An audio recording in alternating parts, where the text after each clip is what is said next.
নমস্কাৰ বন্ধুসকল, মই হৈছো গুণগুণ। নিশ্চয় চিনি পাইছেই আৰু আপোনালোকক মই কৈ দিওঁ যে মই ইমান দিনৰ মূৰতনো কিয় আহিছো। কিয় জানে? মই আহিছো আপোনালোকৰ ওচৰলৈ আন এখন কিতাপৰ বিষয়ে এনেকৈ কিছুমান কথা লৈ, তাৰে ভিতৰুৱা কথাখিনি লৈ। আৰু সেই কিতাপখন কি জানেনে? চাওক, এইখন হৈছে কিতাপখন।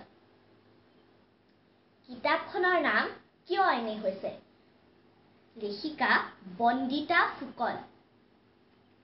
এই কিতাপখন প্ৰকাশ হৈছে 2013 চনতে দেই। বহুত পুৰণি কিতাপ হয়, কিন্তু বৰ ধুনীয়া কিতাপ। প্ৰকাশক হৈছে অসম সাহিত্য সভা আৰু এই কিতাপখনৰ মূল্য মাত্ৰ 60 টকা। আপোনালোকে একদম সহজতেই কিনিব পাৰিব। একদম বহুত ধুনীয়া কিতাপ হয়। মই এই কিতাপখন পঢ়ি খুবেই ভাল পালোঁ। আৰু কিতাপখনৰ বিষয়ে কোৱাৰ আগতে কৈ দিছোঁ যে এই কিতাপখনৰ লেখিকা অৰ্থাৎ বন্দিতা ফুকনে, যিহেতু এখন 2013 চনৰ কিতাপ, 2013লৈকে প্ৰায় 100খনমান কিতাপ লিখিছে। আৰু লগতে বন্দিতা ফুকন হৈছে এগৰাকী অতি জনপ্ৰিয় বিজ্ঞান সাহিত্যিক। আৰু এই কিতাপখনত থকা কাহিনীটো এটা কল্প বিজ্ঞানৰ কাহিনী। এতিয়া কাহিনীটোৰ আৰম্ভণি কেনে হৈছে জানে? ইয়াতে কাহিনীটোৰ আৰম্ভণি হৈছে উত্তৰ আটলান্টিক মহাসাগৰৰ এটুকুৰা ৰহস্যময় স্থানৰ পৰা, যাৰ নাম হৈছে বাৰ্মুডা ত্ৰিভুজ, বাৰ্মুডা ট্ৰায়েংগল। আৰু লগতে এই কিতাপখনত থকা মূল যিটো কথা, সেইটো হৈছে ওজনৰ হেৰফেৰক লৈ। এতিয়া আপোনালোকে ভাবিছে যে ওজনৰ হেৰফেৰক লৈ বাৰ্মুডা ট্ৰায়েংগলৰ কি সম্পৰ্ক আছে? আচলতে কথাটো কি জানে? ৰাজু নামৰ এটা ল'ৰাই বাৰ্মুডা ত্ৰিভুজৰ ৰহস্য বুলি এখন কিতাপ পঢ়ি আছিল। সেইকাৰণে এই কাহিনীটোৰ আৰম্ভণি বাৰ্মুডা ত্ৰিভুজৰ পৰাই হৈছে। আৰু এনে মূল কথাটো ওজনৰ হেৰফেৰক লৈ। এতিয়া কথাটো এনেকুৱা যে ৰাজু এনেকৈ পঢ়ি আছিলে, তাত দেউতাকৰ এনেকুৱা উচ্চ ৰক্তচাপ বুলি যে কয়, আপোনালোকে শুনে নহয়, হাই প্ৰেছাৰ বুলি, সেয়া হৈ আছিলে। সেইকাৰণে দেউতাকে ৰাজুক দেওবাৰ আছিলে, মাছ মাংস অলপমান লৈ আনিব ক'লে। এনেদৰে হৈছে এই কিতাপখনৰ আৰম্ভণি। আৰু এই ৰাজু নামৰ যিটো ল'ৰা, এই ল'ৰাটো থাকে অনন্তপুৰত। আৰু অনন্তপুৰ এনে এখন ঠাই য'ত মাধ্যাকৰ্ষণ শক্তি অলপমান বেছি, পৃথিৱীৰ আন ঠাইসমূহতকৈ ইয়াতে অলপমান মাধ্যাকৰ্ষণ শক্তি বেছি আছে। আৰু সেইবাবে ওজনৰ হেৰফেৰ বহুত হয়। যদিহে আপুনি বেলেগ এখন ঠাইৰ পৰা আহিছে তাতে আপুনি কিবা এটা কিনিলে, কিন্তু অনন্তপুৰত যেতিয়া আহিব তাৰ ওজনটো বহুত বেছি দেখাব। সেইদৰে অনন্তপুৰৰ পৰা কিবা এটা কিনি লৈ বাহিৰলৈ যদি যায়, তেতিয়া তাৰ ওজনটো বহুত কম দেখাব।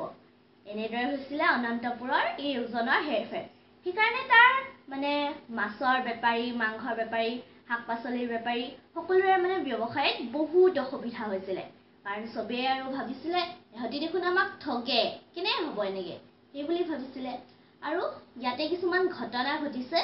যেনে এটা ঘটনা হ'ল, কল্পনা খুৰী আৰু দুৱৰা খুৰা আহিছিলে অনন্তপুৰলৈ। দুৱৰা খুৰা এনেকুৱা চাকৰি যে বেলেগ বেলেগ ঠাইত কিছুমানে কৰিব লগা হয় ন, তেনেদৰে চাকৰি এইবাৰ অনন্তপুৰত পৰিছিলে। আৰু এই মই যে ক'লো কল্পনা খুৰী, তেওঁ আছিলে ডায়েবেটিক আৰু তেওঁ মাত্ৰ 65 কেজি। কিন্তু অনন্তপুৰত অহাৰ লগে লগে তেওঁৰ ওজন দেখায় 72 কেজি। এতিয়া এইটো এটা ঘটনা, দেখিছেনে কিমান যে চিন্তা হ'ব। ইফালে আকৌ ডায়েবেটিকছো হৈ আছে নহয়।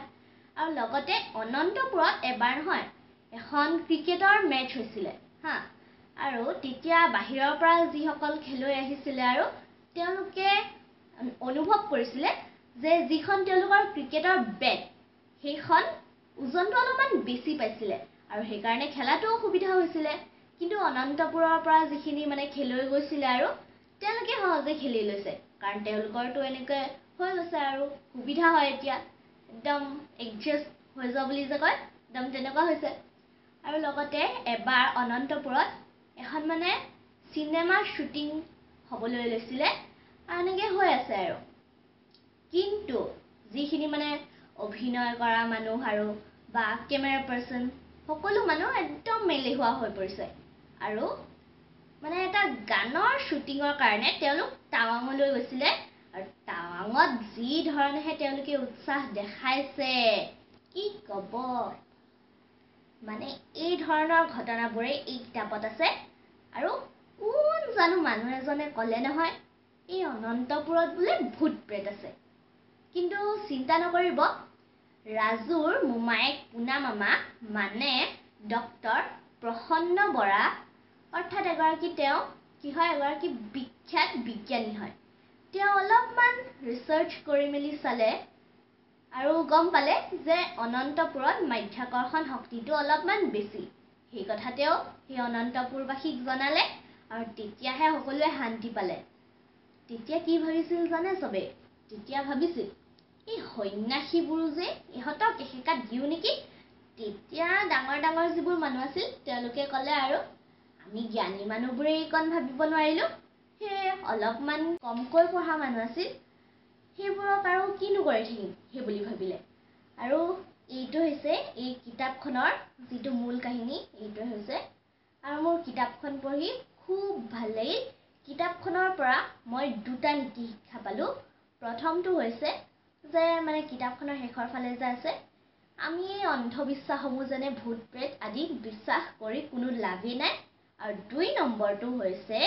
যে বন্দিতা ফুকনৰ দৰে আমিও অলপমান গভীৰভাৱে চিন্তা কৰিবলৈ চেষ্টা কৰিব লাগে আৰু এইখিনিয়ে হৈছে এই কিতাপখনৰ মূল যিখিনি কাহিনী আৰু মই পোৱা নীতি শিক্ষাকেইটা আশা কৰিছোঁ আপোনালোকে এই ভিডিঅ'টো ভাল পাইছে আৰু যদিহে ভাল পাইছে আমাক জনাব দেই আৰু আপোনালোকে যদি ভাল পায় আমাক জনাই দিলে মই আকৌ এখন নতুন কিতাপ লৈ আপোনালোকৰ ওচৰলৈ আহিম আৰু তাৰপিছত সেইটো ভিডিঅ'টো জনাই দিব যে কেনেকুৱা লাগিল আৰু আজিলৈ মই ভিডিঅ'টো ইয়াতে সামৰিছোঁ